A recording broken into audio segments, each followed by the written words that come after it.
How to increase Wi-Fi signal strength on Android. Hi everyone, welcome back to our channel.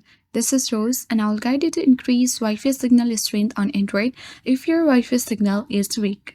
Without further ado, let's get started. First, restart your device and router. For that, you can easily turn off and turn on your Wi-Fi.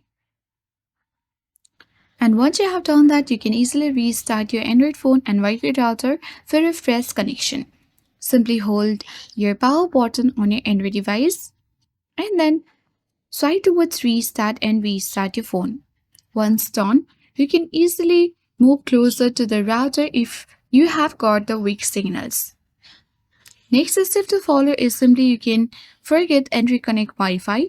For that, go to settings, hit to the Wi-Fi and tap on your Wi-Fi network.